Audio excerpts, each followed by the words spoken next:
تاني حاجة من الحاجات اللي برضو يعني شغلة دماغي جدا، فكرة انه هو انا ليه مش مبسوطة؟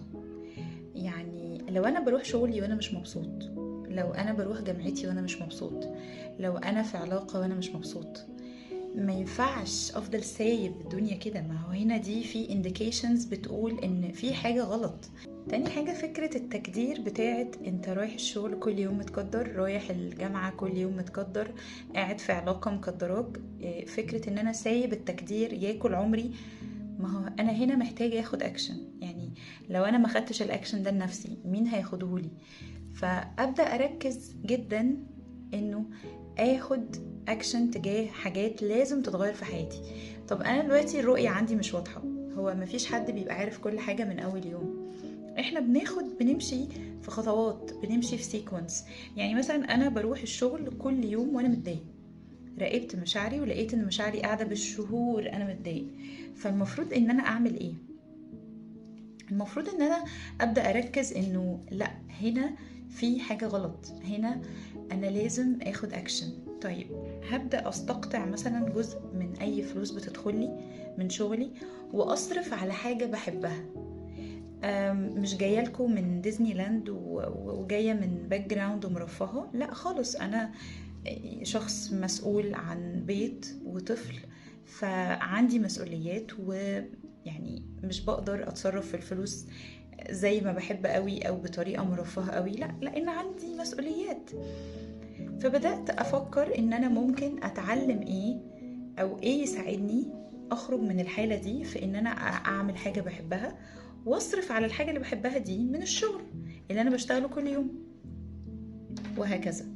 فالخطوات بتبقى واضحة في الأول. لأ، ممكن تبقى عارف في الأول انت عايز ايه بس مش عارف هتعمله ازاي. بنحاول، بنجرب، بنسأل، بنمشي بسيكونس. كل ما بتمشي خطوة كل ما في حاجات بتنور وحاجات بتظهر.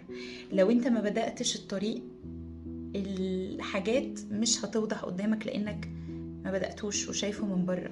من الحاجات اللي بتساعد جدا بقى في وانت ماشي في البروسس بتاعت انك تتعلم مهارات جديدة، تغير من الروتين بتاعك، تبدأ تفكر بره دايرة الراحة بتاعتك. على فكرة انا مش ضد دايرة الراحة، انا مش ضدها خالص، بس وات اف دايرة الراحة دي بتضرني؟ يعني انا دايرة الراحة بتاعتي دلوقتي ان انا اكون في علاقة سيئة جدا بتضرني وبتخليني ارجع ورا.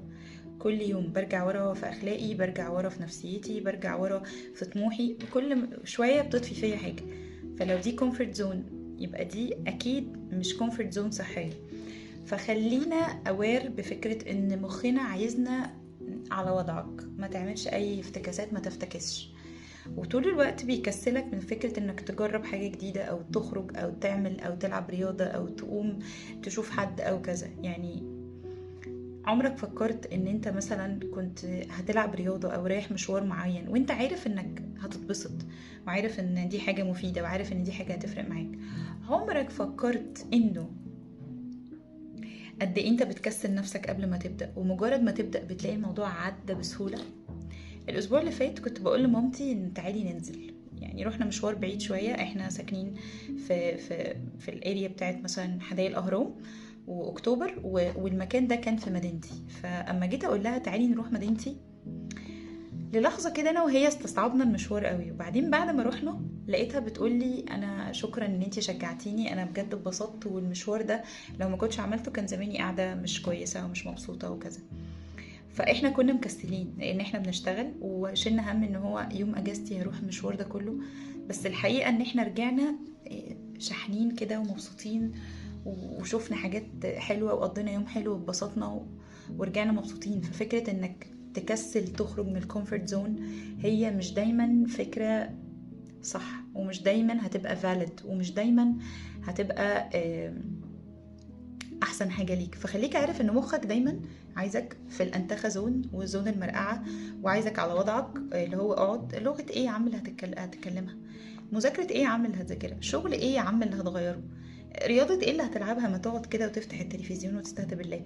ده مخك، فمش كل حاجه مخك بيقولها هتبقى صح.